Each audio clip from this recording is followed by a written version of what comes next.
SYBA Hindi G2। SYBA का सामान्य paper या सामान्य विषय इस पाठ्यक्रम का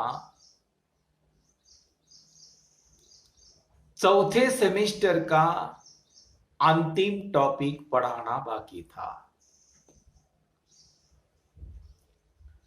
और वह जो अंतिम टॉपिक है जो जनरल के पाठ्यक्रम का है, उस टॉपिक का शीर्षक है पल्लवन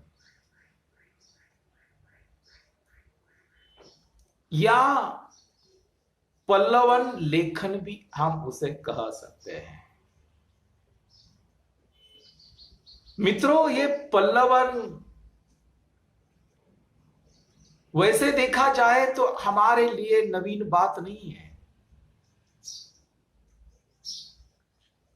परंतु कुछ लोगों को इसके बारे में या पल्लवन कैसा लिखा जाता है, पल्लवन का अर्थ क्या होता है, पल्लवन का स्वरूप क्या है, पल्लवन की विशेषता क्या होती है, या पल्लवन की प्रविधि यानी प्रक्रिया किस प्रकार की होती है, यह कुछ छात्रों को उसके बारे में कुछ पता भी नहीं होगा। परंतु बच्चों, आप लोगों के पाठ्यक्रम में कुछ थोड़े अंकों के लिए ये पल्लवन का टॉपिक रखा गया है और आज हमें ये पल्लवन लेखन क्या होता है, उसका अर्थ, उसका स्वरूप, उसकी विशेषता, उसकी प्रक्रिया और उसके कुछ उदाहरण हमें आज देखने हैं। बच्चों, पल्लवन को वृद्धिकरण भी कहा जाता है। वृद्धि का अर्थ होता है विकास। विशदीकरण भी कहा जाता है। संवर्धन और बहुत आसान भाषा में कहा जाए तो भाव विस्तार कहा जाता है। यानी पल्लवन शब्द पल्लव से बना हुआ है। पल्लव का अर्थ क्या होता है? पेड़ का पत्ता। यानी पल्लवन शब्द से क्या अभिप्रेत है हमें, तो उसका विस्तार अभिप्रेत है। एक साधारण सी बात मैं आप लोगों को समझाना चाहता हूं। जिस प्रकार खेती में यानी जमीन में हम बीज बोते हैं, उसे खाद देने के बाद, उसे पानी देने के बाद, जमीन से कुछ दिनों के बाद एक अंकुर फूट आता है। अंकुर के बाद उसे एक तनी आ जाती है, एक तना आ जाता है और उस तना को कुछ छोटे छोटे पत्ते आ जाते हैं और पत्ते आ जाने के बाद वह जो पेड़ है बीज का, वह पल्लवित हो जाता है, विकसित हो जाता है। यानी इस प्रकार सबसे पहले मिट्टी में बीज बोया जाता है, उसके बाद उसे खाद और पानी दिया जाता है, उसके बाद बीज का अंकुर ऊपर आ जाता है, इसके बाद अंकुरित बीज में एक तना और पत्ते विकसित होते हैं। ठीक यही प्रक्रिया पल्लवन लेखन में दिखाई देती है। पल्लवन शब्द जो है वह संक्षेपण का विरोधी शब्द है। जैसे कि संक्षेपण यानी संक्षिप्त, जैसे कि हमने इसके पहले पढ़ा था संक्षेपण के बारे में। 10-15 पंक्ति का कोई ढांचा होगा पैराग्राफ होगा,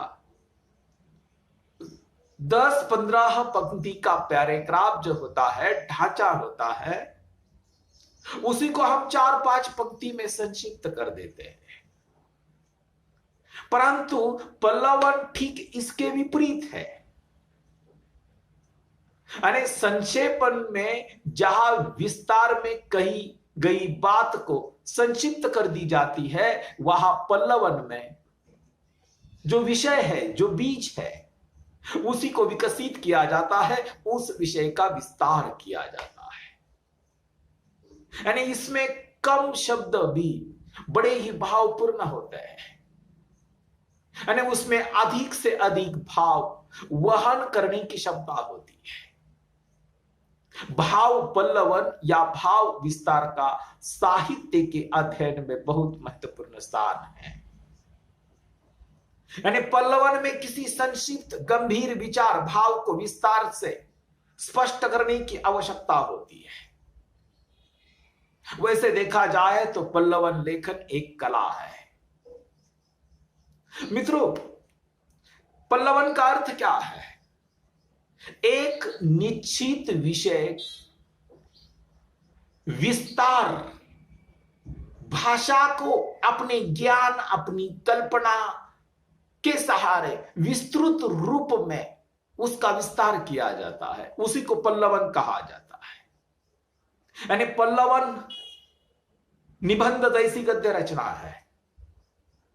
जैसे कि हम निबंध लिखते हैं किसी विचार पर, कोई भाव, कोई विषय, कोई विचार को लेकर हम विस्तार से निबंध लिखते हैं। उसी तरह पल्लवन में कोई एक भाव होता है, कोई विचार होता है, कोई मुहावरा होता है, कोई कहावत होती है, और उस कहावत या उस विचार या उस भाव को हमारी कल्पना शक्ति के माध्यम से, अपनी प्रतिभा शक्ति के माध्यम से, अपनी ज्ञान के माध्यम से हम उसका अनेक उदाहरणों के माध्यम से, अनेक जीवन अनुभवों के माध्यम से उसी का विस्तार करने का काम हम करते हैं।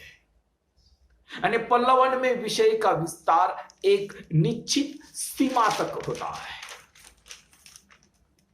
पल्लवन में विषय के सभी पहलुओं का उद्घाटन, विवेचन संभव नहीं होता, परंतु पल्लवन में यह अपेक्षा की जाती है कि लेखक अपेक्षित विषय पर विचार, विश्लेषण, उदाहरण आदि सभी का उपयोग समाज शैली में करेगा।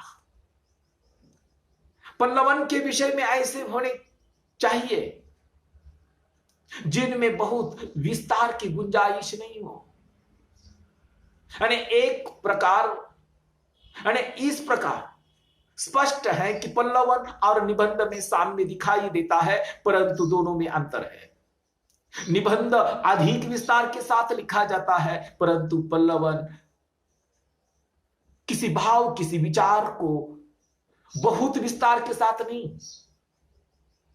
लेखक जिस विषय को लेकर पल्लवन लेखन करता है, जिस भाव को लेकर उसका विस्तार करना चाहता है, वह भाव का विस्तारण उस विषय से संबंधित हो, उस विषय को केंद्र में रखकर उसके आसपास हो। बस पल्लवन लेखन के लिए इतना काफी हो जाता है।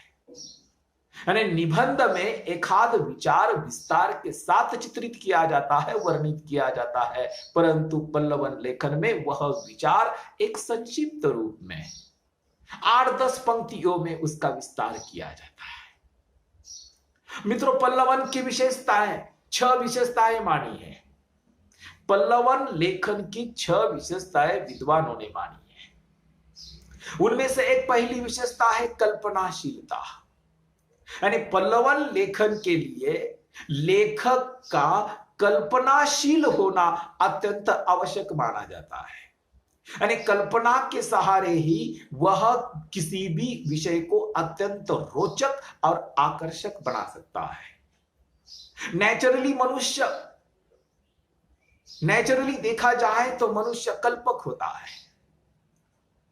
हर एक व्यक्ति में कल्पना शक्ति हो गया ऐसी बात नहीं है, परंतु कुछ लोग ऐसे होते हैं उनकी कल्पना शक्ति बहुत तेज होती है और अपनी कल्पना शक्ति के माध्यम से वह किसी भाव और किसी विचार को विस्तार के साथ आकर्षक ढंग से लिख सकता है। इसलिए पल्लवन लेखन में कल्पनाशीलता का होना अत्यंत आवश्यक माना गया है। पल्लवन लेखन की दूसरी विशेषता है मौलिकता, यानी पल्लवन लेखन में लेखक की मौलिकता का होना अत्यंत आवश्यक है। यानी पल्लवन में मौलिकता से तात्पर्य क्या है? सूत्र, वाक्य, विवेच्य बिंदु संबंधी जानकारी को अपनी शैली में डालकर नए रूप में प्रतिपादित किया जाए, यानी उसमें मौलिकता होनी चाहिए, उसे कोई अर्थ होना चाहिए, उसे कोई मूल्य होना चाहिए। यानी पल्लवन में जिस विषय का विस्तार हम कर रहे हैं वह मूल्यवान तो होना चाहिए, उसकी मौलिकता तो होनी चाहिए। पल्लवन लेखन की तीसरी विशेषता है विश्वसनीयता एवं रोचकता। हम जिस विचार को लेकर उसका विस्तार पल्लवित करते समय यह भी ध्यान में रखना चाहिए कि वह कितना विश्वसनीय है, कितनी रोचक बन रही है। वह विश्वसनीय है या अविश्वसनीय है, उसमें अविश्वसनीय सामग्री नहीं होनी चाहिए। यानी जिस समय आपका लिखा हुआ पल्लवन कोई पाठक, कोई पढ़ता है, कोई विद्वान, कोई छात्र पढ़ता है तो उसे विश्वास होना चाहिए कि जो भी कुछ लिखा हुआ है वह विश्वसनीय है। चौथी विशेषता है लालित्यमयी भाषा।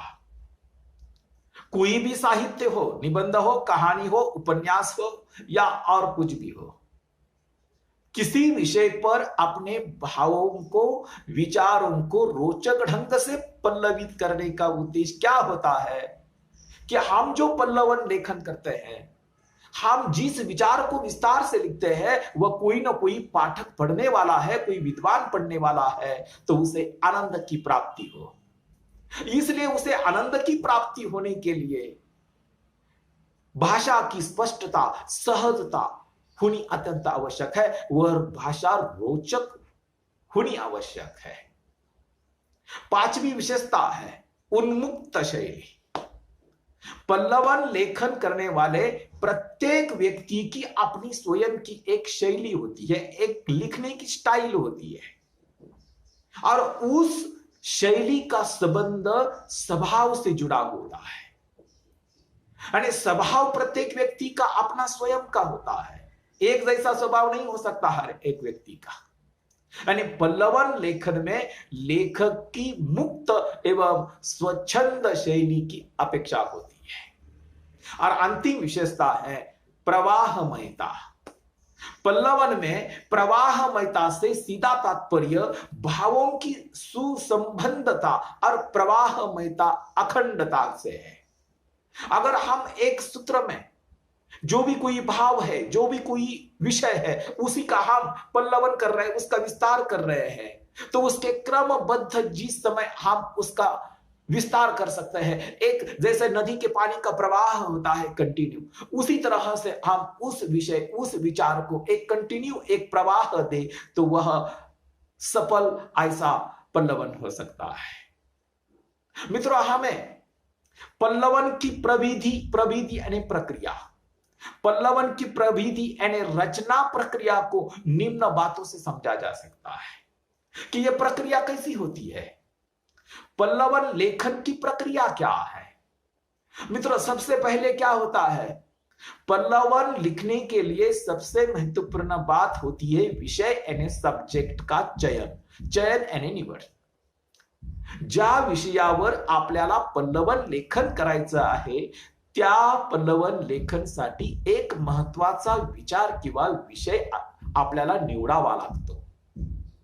पल्लवन करते समय विषय का चुनाव सर्वप्रथम हमें करना है और जिस विषय का चुनाव हमें करना है, जिस विषय को हमें चुनना है पल्लवन लेखन के लिए, वह विषय हमारे रुचि के अनुसार हो।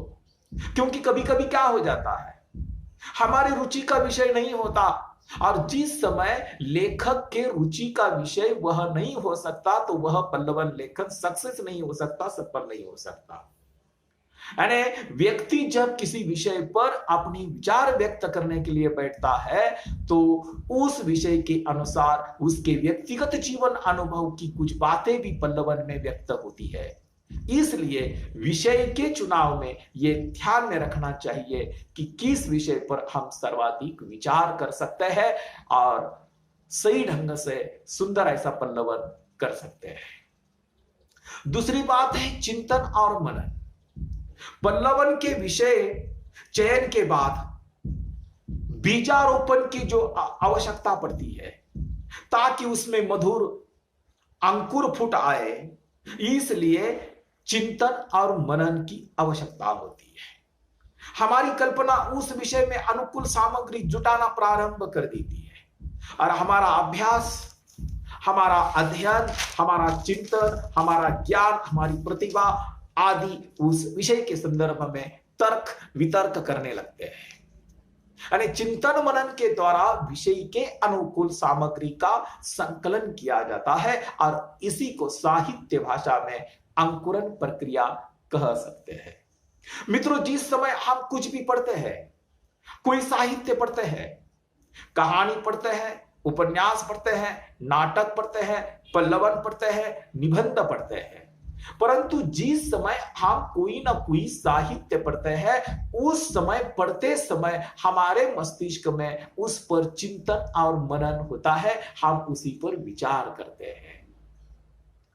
उसके बाद सामग्री चयन, यानी पल्लवन के लिए जिस विषय का चुनाव किया गया है या जिस विषय पर हमें पल्लवन लेखन लिखना है, उसके लिए आवश्यक सामग्री, यानी कौन कौन सी बातें हम अमुक विषय में दे सकते हैं, कौन सी बातें हम नहीं दे सकते, क्या आवश्यक है, क्या आवश्यक नहीं है, क्या विषय के अनुकूल रहेगा, अपनी अपनी क्षमता के अनुसार पर्याप्त सामग्री संचित हो सकती है। उसके बाद है सुसंयोजन, यानी इसके अंतर्गत उपलब्ध सामग्री का नियोजन किया जाता है।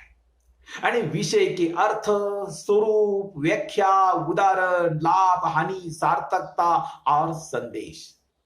मित्रों, जिस समय हम किसी विषय पर, किसी भाव पर, किसी विचार पर विस्तार से पल्लवन लिखते हैं, तो उसमें कोई ना कोई उसका उद्देश्य होता है और उनमें से लेखक कोई ना कोई संदेश देता है। उसके बाद सुगठित लेखन, यानी किसी विशिष्ट विषय पर चिंतन, मनन और सामग्री संयोजन तक की प्रक्रिया को विधिवत विस्तार देना अपेक्षित होता है।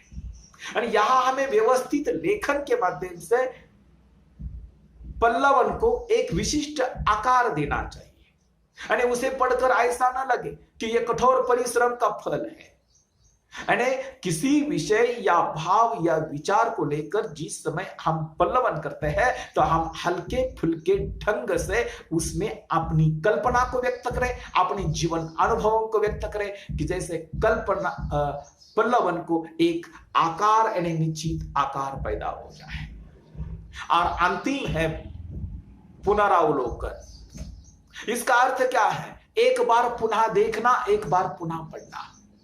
जिस समय हम थोड़ा सा परिश्रम करके, अभ्यास करके, कल्पना शक्ति के माध्यम से, ज्ञान के माध्यम से, प्रतिभा के माध्यम से, जीवन अनुभव के माध्यम से किसी विषय को लेकर पल्लवन लेखन लिखते हैं, लिखने के बाद हमें एक बार मन लगाकर पढ़ना चाहिए। ऐसा ना हो जाए कि उसमें कोई महत्वपूर्ण बातें छूट सके, ऐसा ना हो जाए कि हमने उसमें कुछ भी लिख दिया है।